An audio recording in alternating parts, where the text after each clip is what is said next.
이분은 수시간 타이틀을 참 많습니다. 여러분이 잘 아시는 GMB 교육 알죠? GMB 교육의 설립 창업자이자 현 대표이기도 하고 여러 작가들이 글을 공유하는 공간인 카카오 브런치 아시죠? 거기서 플라토원이라는 필명으로 활약하시며 직접 챕터 쓰시는 작가이시기도 합니다. 이분은 스스로 초연결신의 관점 디자이너라고 본인을 소개하십니다. 하지만 오늘 이 자리에서 저는 우리 교육의 혁명가라고 이분을 소개하고 싶습니다. 패럴렉스 생각력의 학습으로 대한민국 교육 환경을 확 뒤집어 놓을 GMB 교육 원정호 대표님이십니다. 큰 박수로 환영해 주십시오.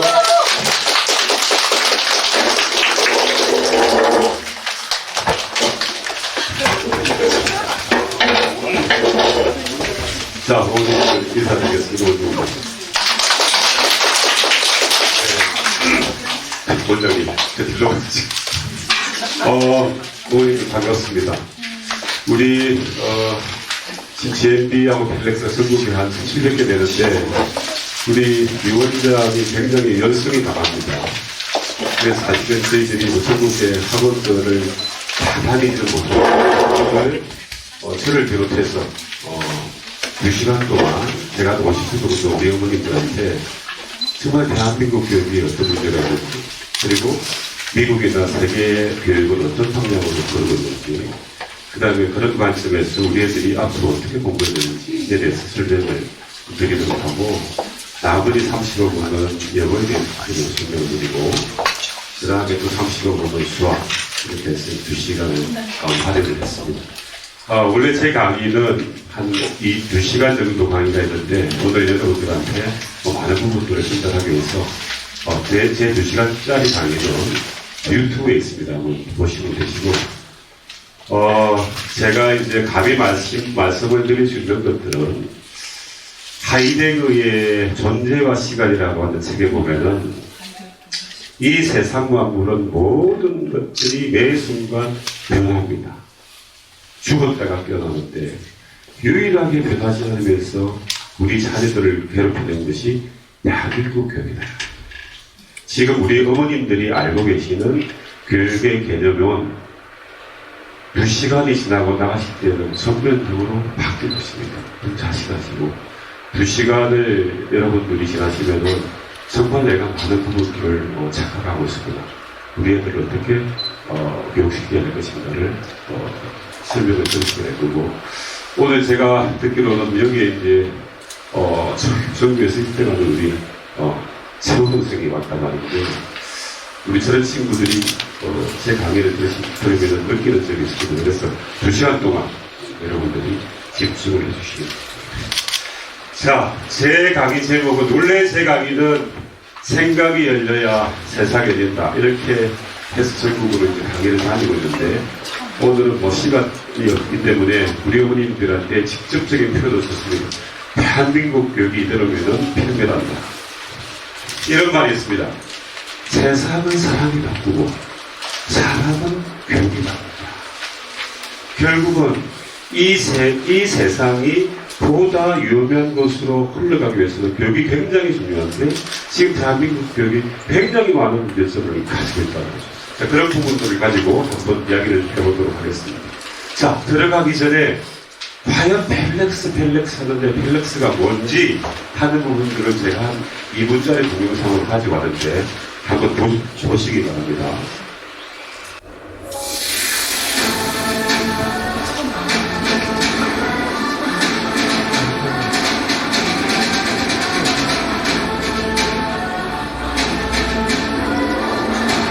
불을 조금 끓여주고, 불을 조금 끓여주고.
세상은 사람이 바꾸고 사람은 교육이 바꾸고 교육은 무엇인가 그것은 바로 무엇?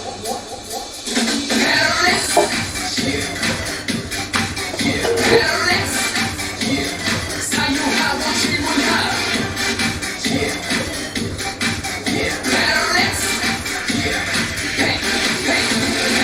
세상은 사람이 바꾸고 사람은 교육이 바꾸고 교육은 무엇인가 세상은 사람이 바꾸고 사람은 교육이 바꾸고 교육은 무엇인가 그것은 바로 무엇?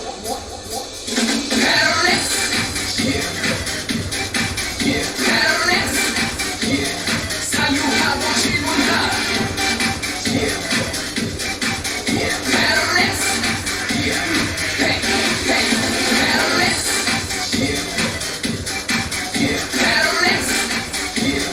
사유하고 질문하라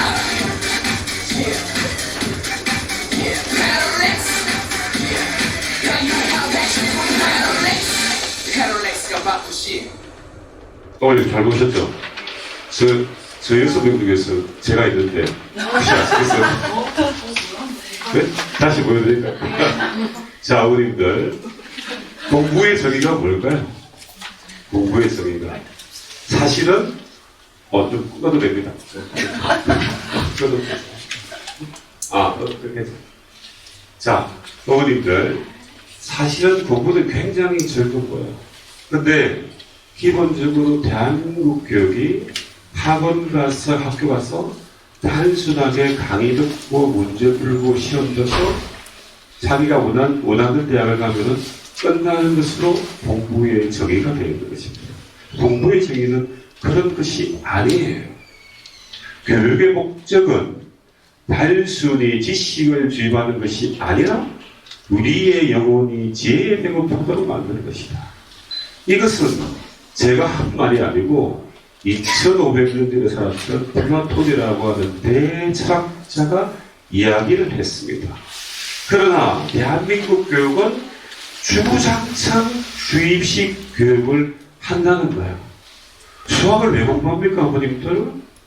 수학은 계산하는 학문이 아니에요. 수학은 생각을 여는 학문입니다, 어머님들. 자, 보세요. A는 B보다 크거나 같고 B는 A보다 크거나 같아. 이 굉장히 쉬운 방정식이죠. 그죠? 그러면은 A, B는 뭐예요? 동격이 나와야죠.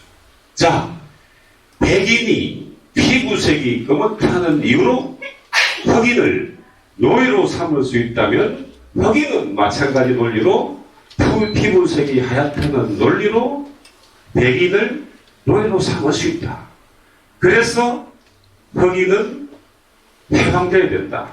이것이 1861년 1월 1일 링컨이 노예를 해방시켰던 수학의 방정식의 원리를 이용해서 자기의 논리를 배변했다 이 말입니다. 우리가 지금 중학교, 고등학교에 들어가면은 수학을 포기하는 애들이 50%예요. 반은 잡니다. 그래서 수포자라고 그러는데 수학을 포기하면은 그 과목이 포기되는 게 아니고 인생을 포기하는 겁니다. 굉장히 중요한 문제입니다. 그러나 수학이 굉장히 쉬운 학문인데 굉장히 어렵게 가르쳐요. 그러니까 남들이 10문제를 풀면은 나도 따라서 10문제를 풀어요. 그러니까 남들이 10문제를 푸니까 겁이 나니까 20문제를 풀어요. 또 20문제 풀어요. 남들이 20문제 풀어요. 30문제 풀어. 30문제 풀어. 그러니까 3개월 선행, 6개월 선행. 그래서 OECD 국가에서 대한민국의 중고등학교 학생들이 제일 공부 시간이 많습니다. 핀란드보다도 무려 3배나 많습니다. 그러나 학습의 결과는 그렇지 않습니다.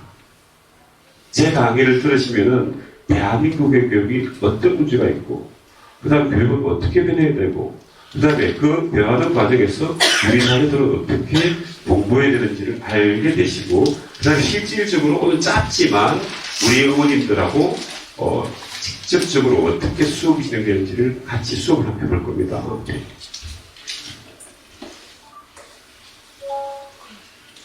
이게 안 넘어가네.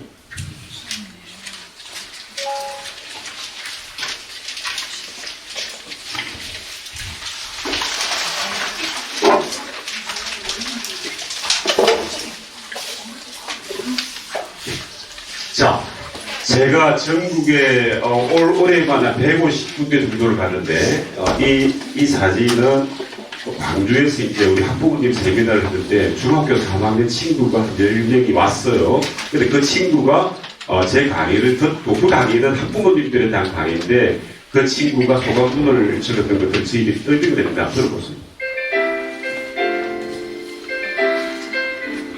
나는 학생이고 공부를 하고 있다. 하지만 나의 공부 방법이 굉장히 잘못되었다는 것을 알았다. 나는 선생님의 설명을 듣고 무작정 외우기만 했다. 초등학교 다닐 때는 책은 쳐다보지도 않았고 중학교 때 열심히 해도 나의 성적이 상위권을 못 가는 이유인 것 같았다. 곧 고등학생이 되고 시간이 별로 남지 않았지만 독서도 조금씩 하면서 오늘 들었던 생각을 바꾸고 반복적으로 공부하고 학교나 학원에서 하는 공부뿐만 아니라 나 혼자서 이해하고 스스로 공부해봐야겠다는 생각이 들었다. 강의를 들으면서 많은 것을 깨달았고 오늘 아침에 이 강의를 갈까 말까 고민한 내가 한심하게 느껴졌던 명강이었다. 자, 들어보셨죠? 이 지금 소감문의 주제는 뭡니까?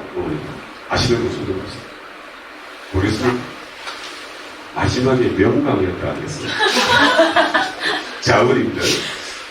지금 우리 이 친구의 한 가지 사례를 가져왔는데 핵심을 이야기하자면은 내가 중3인데 공부를 굉장히 열심히 한다. 근데 도대체 상위권으로 진입이 안 된다. 오늘 강의를 들어보니까 내 수업이, 내 공부가 주구장창 외우기는 된다.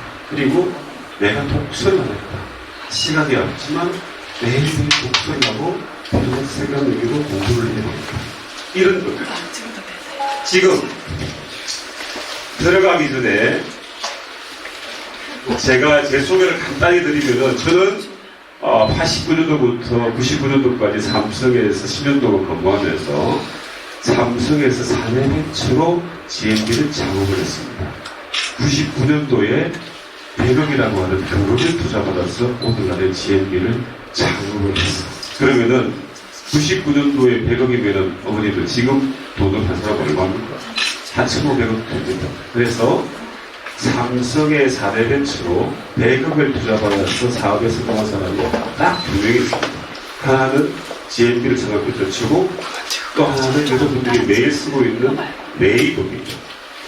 네이버가 제하고 같은 시기에 삼성에서 4대 벤처로 100억을 투자받아서 오늘날에 네이버를 만들었죠. 저보다 2년 후배인데 어머님들 제가 삼성에 들어가기도 어렵지만 삼성에서 과장 때 96년도에 멕시코 국립대학을 보내서 다녔습니다.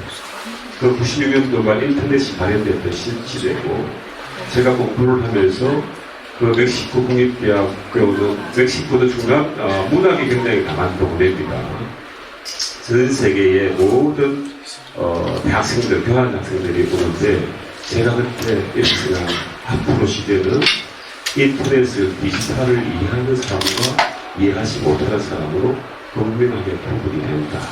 이렇게 생각을 하고 그 다음에 사업을 할 때 본인들 남들이 모두 다 좋다고 하는 곳에서는 거기서는 기회가 없어요. 가장 문제점이 많고 공실용되고 하는 곳에서 찬스가 있습니다. 저는 그 시장을 교육으로 본 거예요. 그래서 교육과 관련되어 있는 사업을, 아이디어를 내서 오늘날에 제가 왔을 때 제가 그런 생각하는 거예요. 그럼 제가 오늘 이 시점에 우리 어머님들을 왜 만나고 이 자리에 있을까? 그것은 단연코 독서입니다. 저는 매일 하루 일과가 새벽 3시에 일어나요. 그리고 매일 3시간씩 인문 고전을 읽습니다. 읽는뿐만이 아니고 매일 글을 적어서 1000명의 사람들한테 보내고 제 밴드에도 올립니다. 마지막에 제 밴드를 어머님들의 소개를 시켜드릴 건데 보시면 알아요. 어머님들. 조선의 신비는 매일 아침에 일어나서 글을 읽고 반드시 글을 쓰는 사람입니다. 아테네의 시민은 매일 아침에 철학책을 읽고 오후에 아고라 광장에 나가서 토론하고 발표하는 사람들을 아테네의 시민이라고 합니다. 지금의 시대에서 우리 자녀들이 주구장창 외워서 그것을 가지고 자기가 원하는 대학을 갔다고 그 친구의 미래가 열리지 않습니다. 지금의 여러분들의 자녀들은 120살까지 살아야 됩니다. 그래서 죽는 그날까지 공부를 해야 됩니다. 그러면 무엇이 필요한가 하면은 달달달 외워서 대답을 잘하는 친구를 만드는 것이 아니라 내가 모르고 필요할 때 학습의 민첩성이 있는 공부력을 익혀야 된다는 거죠. 그러나 대한민국 교육은 정반대로 흐르고 있다는 거예요. 자, 그래서 제가 오늘날에 저는 제가 성공했다고 봐요. 저는 성공의 정의를 제가 돈을 많이 벌어서 그런 게 아니고 저의 성공의 정의는 제가 좋아하는 일을 좋아하는 사람하고 좋아하는 방법으로 하는 그것이 재밌다. 저는 매일 새벽 3시에 일어나면은 글을 읽으면은 제가 10시에 출근하는데 뿌듯해요. 그래서 어머님들 오늘 어머님들 드리려고 이런 책들을 제가 직접 읽어보시고 굉장히 이것은 플라톤의 국가론이라고 하는 인문 고전을 제가 해석한 책들이죠. 그래서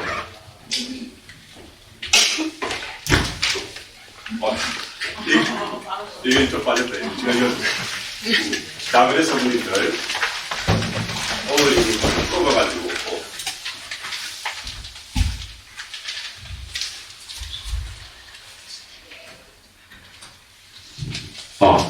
됐어. 죄송합니다. 자, 그래서 어머님들 보세요. 여기가 GND 본사가 있는지 본사 건물입니다. 저희 건물입니다. 사옥인데 대치동에 있습니다. 여기가 보면은 고속도로, 중부고속도로에 남이천에 가면은 저희 물류센터가 있습니다. 3,000명짜리 물류센터. 물류센터에 밤에 가면은 저기 보면은 자, GMBN 패럴렉스 사유하고 질문하라. 이렇게 3,000평짜리 크게 있어. 제가 이 광고판을 만드는데 어머님들 얼마 전에 1억 5천 들었습니다. 밤에 불빛이 있으니까 콱 비치는 거예요. 저걸 만들어 놓고 제가 고민한 거예요. 운전하다가 사유하고 질문해가지고 혹시 사고 나는 거 아닌가? 어머님들. 자, 제가 밤 10시만 되면은 GMB 본사에서 집에 가는 것들을 포기합니다. 왜? 밤 10시만 되면 대치동에 어머님들이 모두 다 차를 가지고 와가지고 학원 앞에서 집을 치고 있기 때문에 제가 그 장소를 지나다녔는데 40분이 걸렸어요. 자, 대치동에 방학만 되면은 부산에서, 광주에서, 대구에서 어머님들이 올라와요. 그래서 수소문 해요. 제일 잘 가르치는 선생님, 제일 잘 가르치는 학원을 찾아서 애들을 단기적으로 집어넣고 논술하고 영학원을 집어넣고 그리고 어머님들은 이제 내 역할은 다 했다고 생각하고 만족합니다. 어머님들 죄송하지만 대한민국에서 제일 잘 가르치는 학원, 제일 잘 가르치는 선생님은 가장 최악의 선생님 학원입니다. 공부는 가르치는 것이 아닙니다. 자, 어머님들 보세요. 지금 교육의 시대가 급변하고 있는데 제가 미국에 있는 세 개의 학교를 가지고 와서 지금 어떻게 교육이 변하고 있는지를 말씀을 드리도록 하겠습니다. 이 앞에 보면은 어머님 이게 뭡니까? 이게 컴퓨터 화면이죠, 그죠? 그죠? 이게 미네르바 스쿨입니다. 어머님들 들어보시고 들어보세요. 자, 지금 전 세계에서 가장 공부 잘하고 가장 초기에 있는 애들이 가고 싶은 대학이 하버드가 아니고 미네르바 스쿨이다. 이 미네르바 스쿨은 하버드보다도 더 들어가기 어려운데 이 미네르바 스쿨은 캠퍼스가 없어요. 그리고 모든 것들을 온라인으로 수업을 한다, 어머님들. 그러나 이 온라인에 교수님이 두 분이 들어오세요. 그런데 10분이 되면은 교수님의 마이크가 없어져요. 무슨 말입니까? 가르치지는 않아요. 그리고 매 방학 때 전 세계 7대 도시를 돌아다니면서 네이버나 구글이나 아마존 같은 데서 프로젝트성 수업과 교육을 하고 실제로 한단 말이죠. 그 미네르바 스쿨을 전 세계에서 가장 똑똑한 영재들이 가고 싶어하는 대학입니다. 이 두 번째 대학교는 시카고 유니버시티입니다. 이 세 번째 대학은 세인트 조스 대학교입니다. 자, 두 번째 있는 시카고 유니버시티는 누가 만들었는가 하면 여러분들이 잘 알고 있는 석유왕인 록펠러가 만들었어요. 그 사람이 석유를 가지고 떼돈을 벌었는데 이 시카고 유니버시티가 3류 대학교인 거예요. 그래서 하버드 같은 1류 대학교를 만들고 싶은데 1930년도에 흑킨슨이라는 총장님을 모셔오는데 이분이 인문고전 독서가 됩니다. 그래서 1940년도에 시카고 플랜이라고 하는 것을 만들어내는데 핵심은 이거예요. 자, 지금부터 시카고 대학을 들어와서 졸업을 하려고 하면은 인문고전 100권을 달달달 읽고 이해하고 토론하고 발표하지 않으면은 졸업을 안 시키겠다. 이게 다예요. 다른 거 없습니다. 그리고 이 시카고 유니버시티가 어떻게 바뀌었는가 하면은 그 이후에 노벨상을 92명을 수여받았다. 대한민국의 노벨평화상을 제외하고 노벨상이 아무도 없죠. 자, 마지막 이 대학도 굉장히 들어가고 싶은 대학인데 세인트 조스 대학교인데 이 대학은 입학을 하면은 집으로 리스트가 옵니다. 리스트가 오는데 4년 동안에 읽어야 되는 인문고전 100권을 쫙 줘요. 그리고 이 대학은 전공이 없습니다. 제 전공은 경영인데 경영, 물리, 경제 이런 것들이 없다 이 말입니다. 그러면 4년 동안에 무엇을 하고 졸업하는가 하면 마찬가지로 인문고전 100권을 달달달 읽고 서로 발표하고 토론하는데 수업 시간 들어오기 전에 인문고전 300페이지, 400페이지를 읽습니다. 그리고 서브노트를 합니다. 그리고 서브노트를 한 것을 가지고 수업 시간에서 토론을 합니다. 이 학교는 시험을 쳐서 애들을 퇴학시키지 않아요. 어떤 애들이 퇴학을 당하는가 하면은 수업 시간에 말하지 않는 애들이 퇴학을 당한다. 자, 이 세 개의 대학에서 우리는 무엇을 캐치해야 되는가 하면은 첫째는 교육은 가르치는 것이 아니고 스스로 깨우치는 것이라는 것을 이해해요. 어머님들, 중학교 1학년이 내신에서 중간고사에서 전교 1등을 했다고 해요. 그럼 걔가 천재인가? 아니다 이 말. 걔가 지구력이 있고 하면은 내가 주어진 범위가 있기 때문에 달달달 외워서 대답을 잘하면 1등을 할 수 있습니다. 그러나 공부를 잘한다고 하는 정의는 중학교 1학년이 공부를 잘한다고 하는 정의는 내가 스스로 교과서를 읽고 이해해서 스스로 사유하고 질문해서 창조하는 내 것으로 만들어내는 공부력이 있는 애들이 공부를 잘한다는 거예요. 두 번째 이야기는 인문고전은 학습의 근간이라고 하는 거예요. 아까 우리 교장 선생님께서도 독서를 강조하셨는데 어머님들, 자, 시간이 남으면 독서해야지. 아니에요. 반드시 시간을 내어서 독서를 해야 됩니다. 그 독서 중에서도 인문고전이 핵심입니다. 왜 인문고전이 핵심인가 하면은 어머님들, 인문고전은 직접적인 표현이 없어요. 언어와 비유와 반복과 도치가 넘나듭니다. 그래서 인문고전을 읽으려고 하면은 제일 기초 과목이 수학입니다. 어머님들, 세계 최초의 대학이 2500년 전에 플라톤이 만들었던 아카데미아라는 학교예요. 우리가 아카데미 하는 것들이 플라톤이 만들었던 학교인데 그 학교의 정문에 기하학과 수학을 모르는 자 이 문을 통과할 수 없다. 왜 그런가 하면은 인문고전 철학을, 문학을, 역사를 읽기 위해서 논리적인 사고, 추론적인 사고가 돼야 되는데 그 논리적인 사고, 추론적인 사고를 습득하기 위해서 수학을 배운다는 거예요. 그러나 대한민국의 수학은 주구장창 문제를 풀고 있어요. 그럼 뭐예요? 대한민국 교육으로 공부를 하면은 내 머리는 생각을 할 필요가 없어요. 그죠? 그러면 우리 애들의 영어는 어떻게 됩니까? 늙어갑니다. 걔가 설사 그런 식으로 공부를 열심히 해서 대학을 원하는 대학을 서울대학을 간다고 해도 걔의 인생은 열리지 않습니다. 그런 식으로 앞으로 공부하면 대학 못 갑니다. 대학을 들어가도 졸업 못해요. 졸업을 해도 원하는 직장을 못 가져요. 원하는 직장을 가졌다고 해도 거기서 성공할 수가 없습니다. 세 번째는 공부는 단순히 내가 주구장창 외우는 게 아니고 내가 받아들인 지식을 사유하고 질문해서 내 것으로 만들어내는 것입니다. 자, 어머님들, 플라톤의 스승이 누군가 하면은 소크라테스인데, 소크라테스가 아테네의 광장에 나가서 젊은이들한테 생이란 무엇인가를 가지고 계속해서 질문을 해냅니다. 그러니까 어떠한 청년이 나가지고 아니 선생님의 역할은 무엇이기에 가르치지도 않고 주구장창 질문만 해내는 것입니까? 이렇게 도발적으로 질문했어요.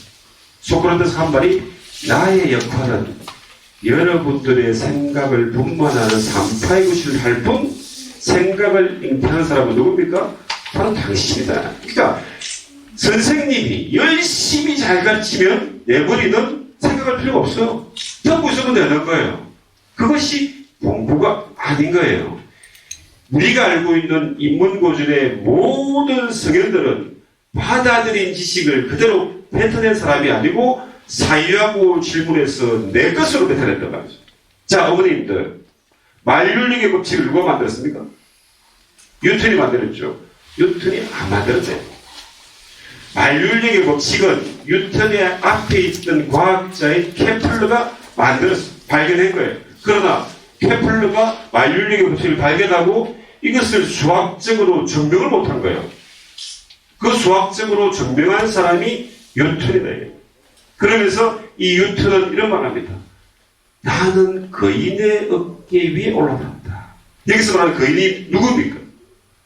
앞 시대를 살았던 사람들의 성현들의 모두한 사상과 과학적인 지식들을 받아들여서 사유하고 질문하면 내 것이 오는 거죠. 그죠? 그래서 이 사유를 하는데 받아들인 지식이 체계적으로 정리가 안 됐으면 허무한 거예요. 그죠? 대한민국의 교육은 질문을 잘하는 애들을 만드는 것이 아니고 대답을 잘하는 애들로 만든다. 어머니입니다. 그런 애들은 지금 이 시대에는 필요가 없다는 거예요. 자, 이 세계 대학이 이것을 극명하게 드러내고 있습니다. 그리고 그렇게 흘러가지 않으면은 우리의 대한민국의 미래도 없고 우리의 자녀의 미래도 없습니다. 루소라고 하는 철학자가 있는데 루소라고 하는 철학자가 에밀이라고 하는 책을 냈는데 그 에밀이라는 책이 교육학의 명저입니다.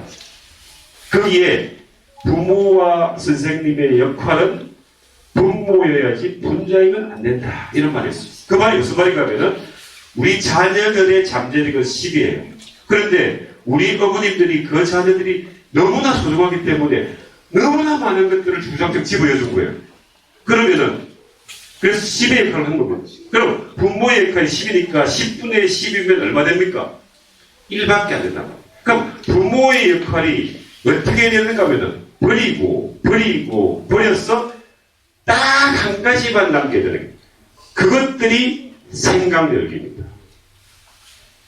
1분의 10이 되면 얼마예요? 10이 되는 거예요. 교육이라고 하는 것들은 많은 것들을 주입해가지고 앵무새처럼 뱉어내는 것들이 아니라는 거예요. 자, 어머니들, 우리가 인문고전 이렇게 하니까 굉장히 우리의 삶과 동떨어졌다고 생각하는데 이거 한번 읽어보세요, 어머니들. 이게 라틴어인데 아니마. 자, 따라해서요. 아니마. 이렇게 하면 다 나갑니다. 어머니들, 이 라틴어는 이게 경상도이기 때문에 대발음으로 그냥 세게 때리면 됩니다. 자, 아니마. 아니마 싸냐 싸냐 인 코르포레 코르포레 사뇨. 싸뇨 아니마 사냐 인코르포레 사뇨. 이게 무슨 말인가 하면은 이 앞 글자를 따온 게 아식스예요. 그러니까 아식스의 캐치프레이즈가 사운드 바디 사운드 송. 그러니까 건전한 정신은 건전한 육체로부터 온다. 어머님들 철학의 본고장이 어딥니까? 그리스죠. 그죠? 올림픽은 어디서 나왔습니까? 그리스에서 나왔어요. 우리가 공부를 못하는 사람이 체육을 하는 게 아니고 신체가 건강해야지 정신적인 활동을 하계신다는 거예요.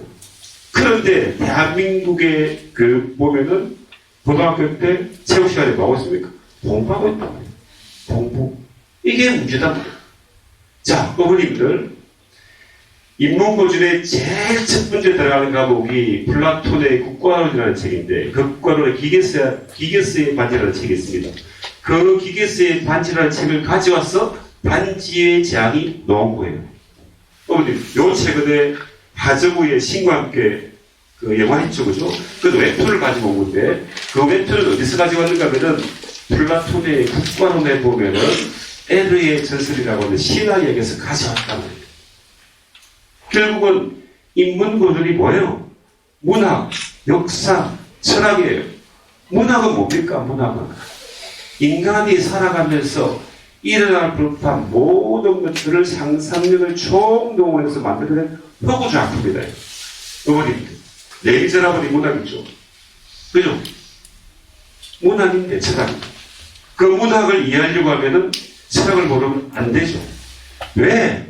장발장이라는 주인공은 빵 한 조각이만 훔쳐먹고 19년 동안 감옥살이를 해야 되는가에 대한 질문이 거기 들어가 있다는 거죠. 그죠? 그것은 루소의 사회계약론이라는 책을 정확하게 이해하고 읽고 내 것으로 받아들이면 레미제라블이 피부로 확 와닿습니다. 단순하게 그 스토리가 어떻고 감동이 오고 이런 게 아니다 이런 거죠. 자, 그래서 지금 앞으로의 시대 자체가 어머님들 우리가 앞으로의 시대는 4,000명의 시대라고 하죠. 그죠? 근데 4,000명의 시대는 한 부분만을 이야기하는 거고 앞으로의 시대는 4,000명의 시대이기도 하고 인지혁명, 문화혁명, 삶혁명이 모두가 어우러지는 초연결 시대. 이 초연결 시대는 한마디로 요약을 하자면은 종합 논술 능력이 있어야 됩니다. 우리가 논술 이러니까 그냥 입시 과목으로 논술이라고 생각하는데 그렇지 않습니다. 논술은 단순하게 글짓기가 아닙니다. 어린이들. 대치동에 가면 논술학원들이 엄청나게 많아요. 한 타임에 그냥 일주일에 한 번 하고 50만원씩 70만원씩 받고 그래요. 거기서 배우는 것들이 뭔가 하면은 문장을 복수도 하지 않아요. 문장을 A는 B다. 그래서 B는 C다. A는 B다. 그러나 B는 C가 이런 식으로 그냥 기교적으로 가르친다 말이죠. 논술은 그것이 아니고 글을 읽고 그 글을 가지고 내가 문제점을 캐치해서 그 문제점에 대한 나의 관점에서 해결책을 제시하고 그 해결책이 왜 나왔는지에 대한 논리적인 사고, 추론적인 사고를 쭉 적는 것들이 논술이다. 논술에서 글쓰기가 안 되면 논술이 안 되죠. 자, 내가 많이 알고 있는데 스피치가 안 되면 어떻게 돼? 안 되는 거예요. 제가 100억을 투자받았다고 했는데 100억을 투자받았을 때 저는 파워포인트 한 12장으로 받았대요. 제가 글쓰기가 안 됐으면 삼성에서 살아남을 수 없겠죠. 모든 것들이 보고서예요. 그 보고서를 어떻게 합니까? 발표를 해야 되는 거예요. 우리 자녀들이 학교에서 1등을 했어요. 원하는 대학 서울대학을 갔어요. 그래서 벤처기업 스타트업을 하고 싶어요. 걔가 사업을 하기 위해 가지고 이렇게 많은 사람들이 모여있는 데서 투자가들한 데서 자기의 사업을 발표하는 그 시간이 몇 번 주어지는가 하면은 단 3분 주어집니다. 단 3가지 페이퍼로 설명을 해야 돼요. 그러니까 글쓰기가 안 되고 스피치가 안 되면 안 되는 거예요. 그러니까 그러한 글쓰기와 스피치를 종합적으로 함량하는 것들이 종합 논술이고 그 근간에는 인문고전이라고 하는 독서가 들어있단 말이에요. 어머니들, 지금 우리 자녀들이 배우는 모든 과목들은 누가 분류체계를 만들었는가 하면은 플라톤의 제자인 아리스토텔레스가 만들었다. 인문고주를 모르고는 이 세상을 이해할 수도 없고, 그 다음에 그 인문고전의 결과치만 우리가 배우는 거예요. 그러니까 뿌리를 배우면은 그 윗단계는 굉장히 쉽습니다.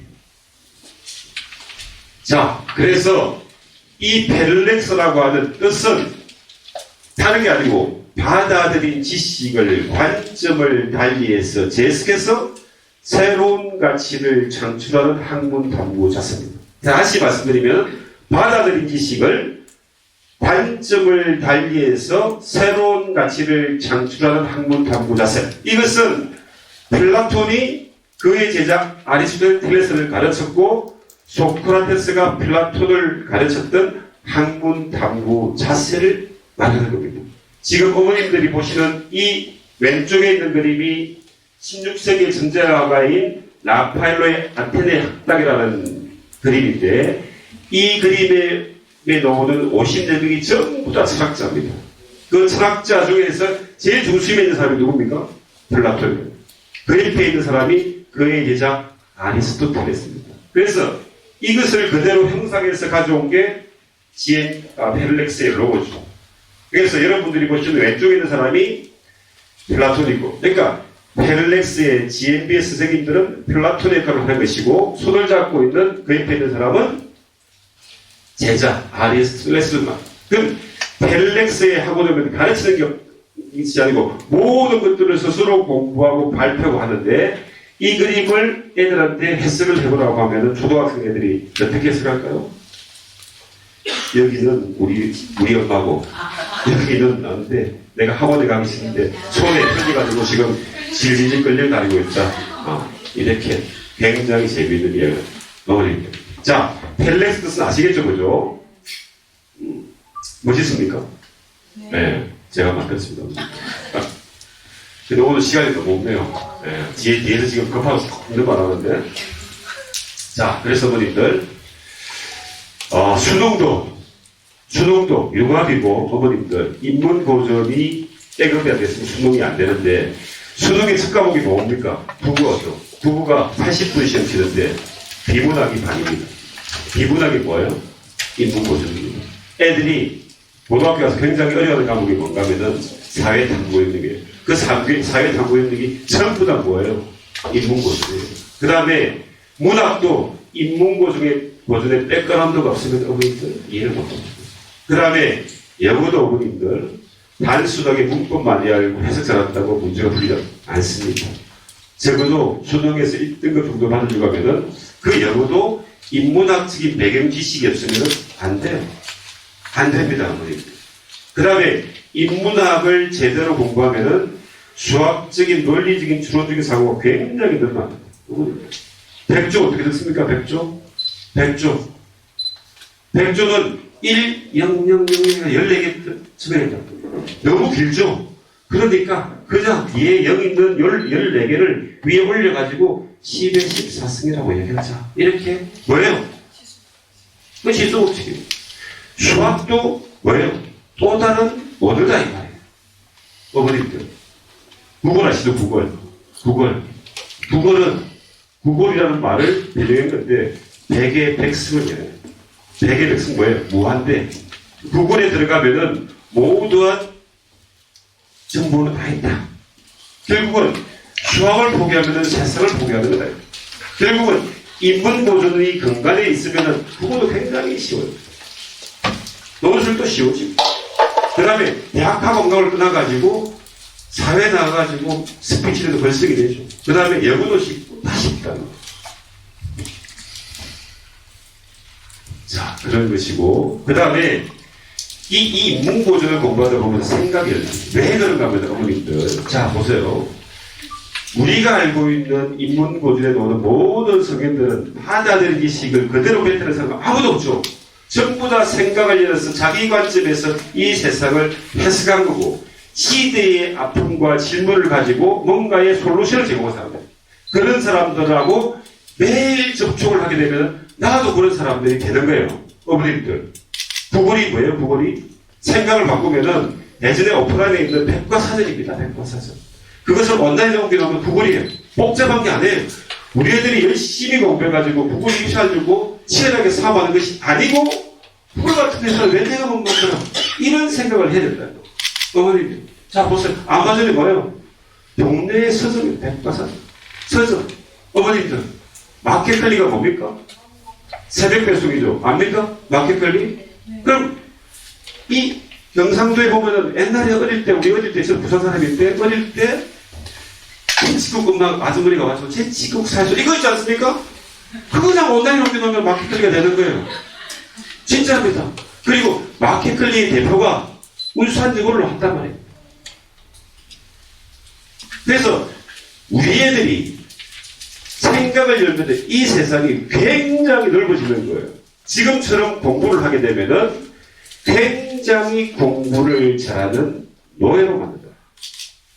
우리 애들을 어머님 지금처럼 공부시키면 20년 후에 우리 어머님들은 우리 애들한테 엄청난 원망을 듣게 됩니다. 자, 그런데 이 인문 고증이 너무 어렵기 때문에 우리 애들이 읽을 수가 없는데 어떻게 공부를 하는가에 대한 시스템을 가져온 게 펠렉스인데 이 1년차는 어려운 인문 고전을 주성화를 통해서 배우는 인문학토를 수업을 그 다음에 그 인문학토를 통해 가지고 이게 자꾸 꺼지네. 그리고 2년차에는 생각 논술을 하고 3년차에는 종합 논술로 넘어갑니다. 그러니까 그래서 저하고 실질적으로 어떻게 어려운 인문 고전을 쉽게 공부하는지를 이해를 하실 수 있을 거예요.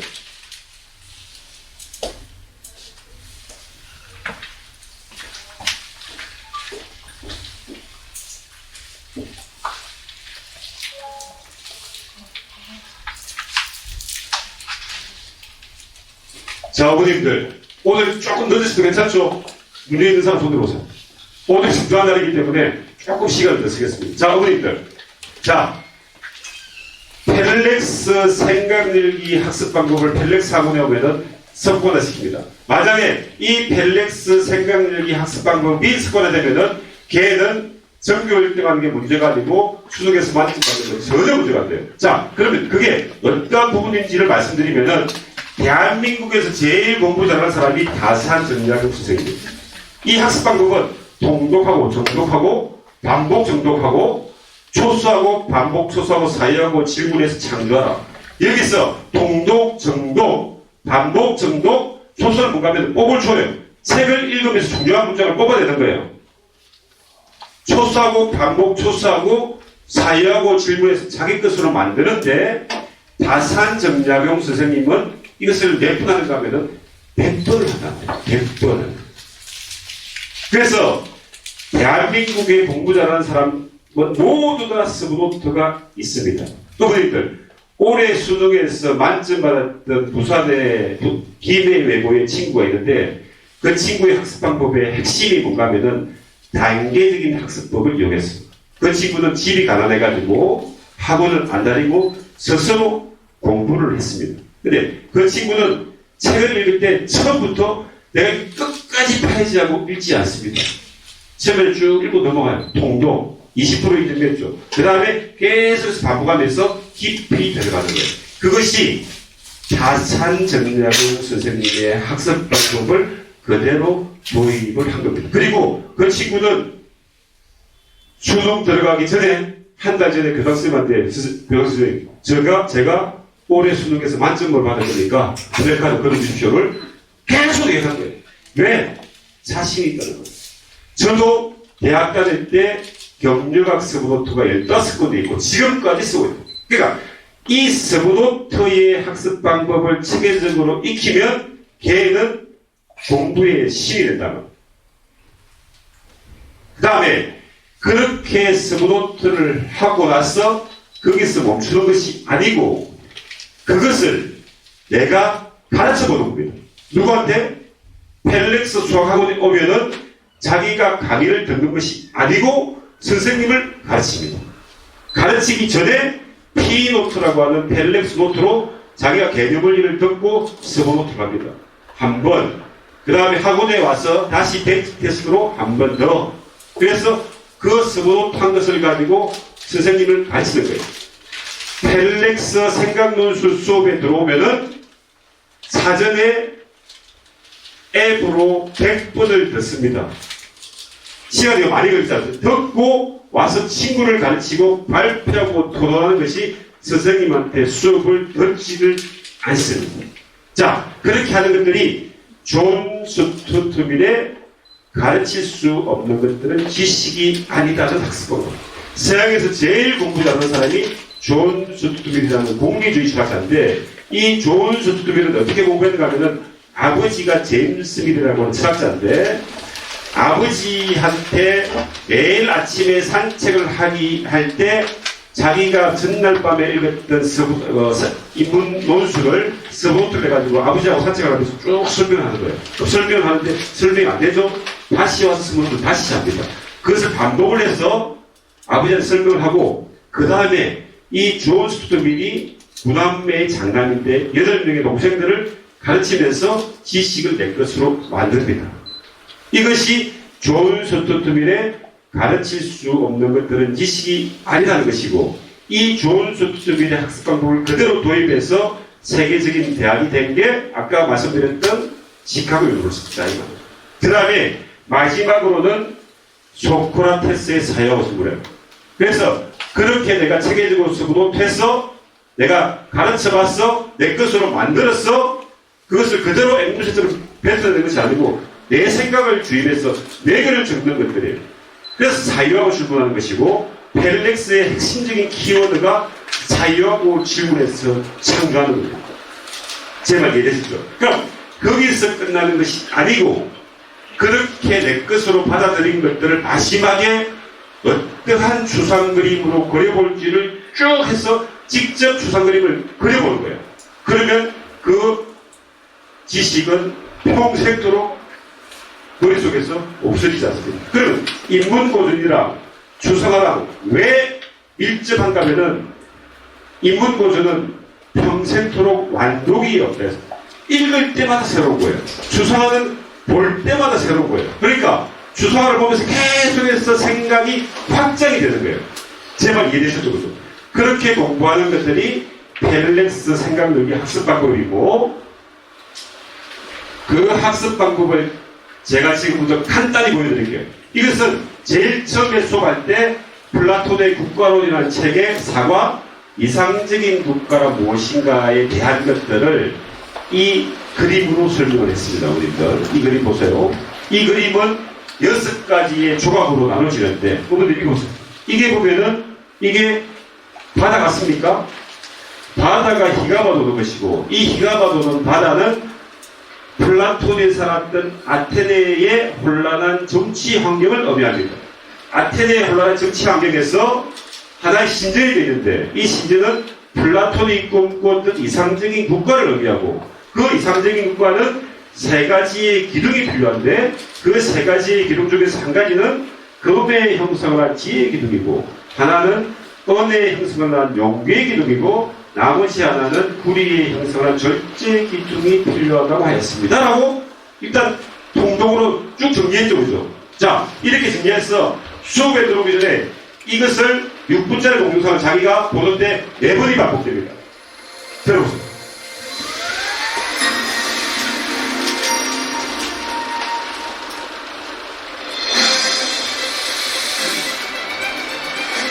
Chapter 4. 이성적인 국가. Predict. 생각 열기. 추상화를 보고 떠오르는 생각을 교재에 자유롭게. 자, 이 그림을 보고 이제 먼저 추상을 합니다. 진행하세요.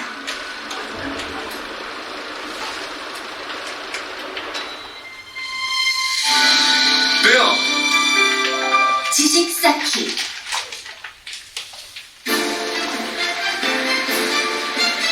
거친 파도가 휘감아도는 모습입니다. 자, 그림 1번이죠. 마치 아테네의 혼란한 사회를 의미하는 것처럼 보입니다.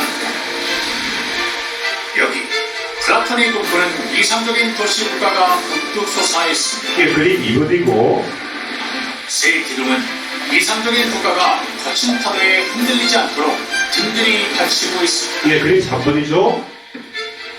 하나는 금색을 띠고 있는 지혜의 기둥이고 그림 4번, 또 하나는 은색을 띠고 있는 용기의 기둥입니다. 그림 5번, 나머지 하나는 불의의 색을 띠고 있는 절제의 자, 기둥입니다. 그림 6번이죠.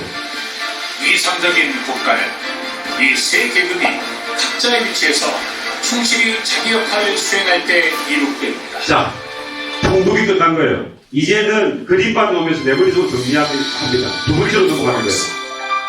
지식 다지기.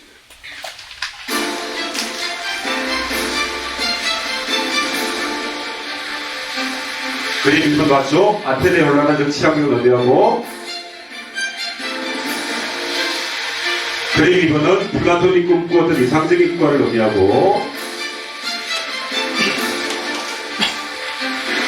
그림 3번은 그 이상적인 국가를 바치고 있는 든든한 세 가지 기둥을 의미하는 것이고, 그 기둥 중에 하나는 그림 4번 금의 형성을 한 지혜의 기둥이고, 하나는 언의 형성을 용기의 기둥이고, 하나는 불의의 형성을 절제의 기둥이 필요하다고. 자, 두 번이 반복됐습니다. 자, 세 번째 반복될 때는 똑같이 반복되는 게 아니고 깊어지고 각도가 틀려져요.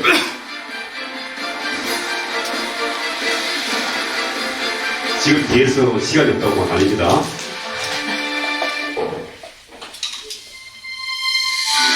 엑스펜 자, 내용 깊어집니다, 어머님들. 현실 속의 정치 환경은 거친 바다와 같이 험난합니다. 플라톤이 꿈꾸는 이상적인 국가는 어떻게 이룩될까요? 자, 이런 식으로 넘어가는데 깊어집니다, 어머님. 이거는 유튜브에 보시면 될 거예요. 자, 그렇게 하면 6분짜리인데 4번이 반복된 거예요. 그럼 60분이면 몇 분이에요? 40분이 반복된 거예요. 자, 여기서 끝나는 것이 아니고, 이제는 이 책을 요약해서 이 부분으로 읽어주고, 그 다음에 저 추상 그림이 어떠한 시각에서 나왔는지에 대한 설명을 쭉 해주는 이 부분이 있습니다. 추상 읽기를 한번 보시죠. 자, 이렇게 해서 다시 4번이 반복되는 거예요.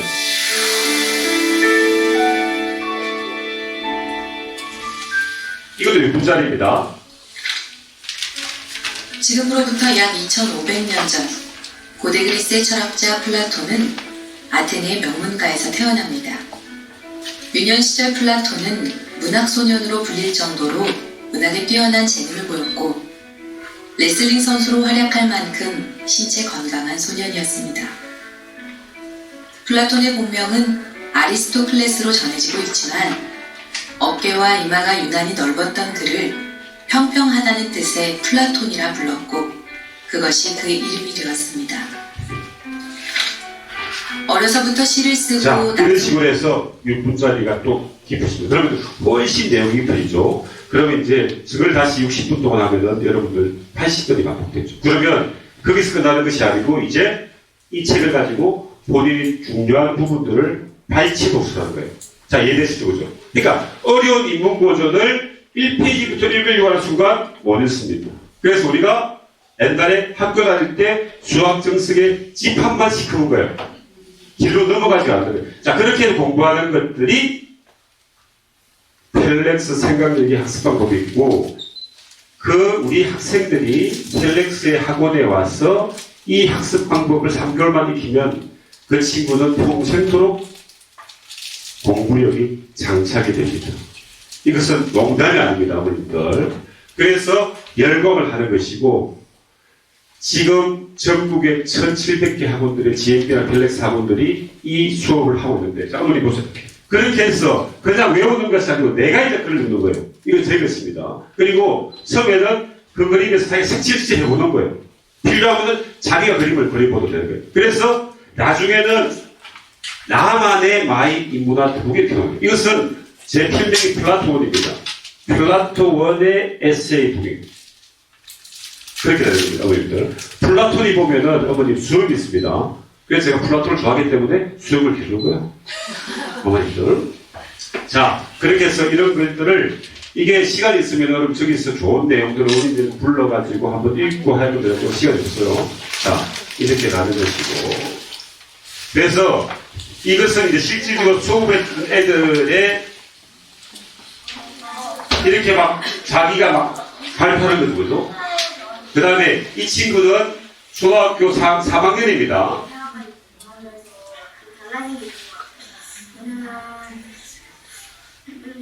처음에는 인문과에 대해서 관심이 없었거든요. 주시면서. 근데 이걸 배우면서 거기에 대한 흥미도 있었고, 그다음에 그거에 대해 공부하고 싶은 거. 이 근데 내용은 뭐냐면은 자기가 플라톤의 국가론 외에 다른 플라톤의 저서를 읽어보고 싶다. 이런 이야기를 가지고 1학년짜리입니다. 대부인데.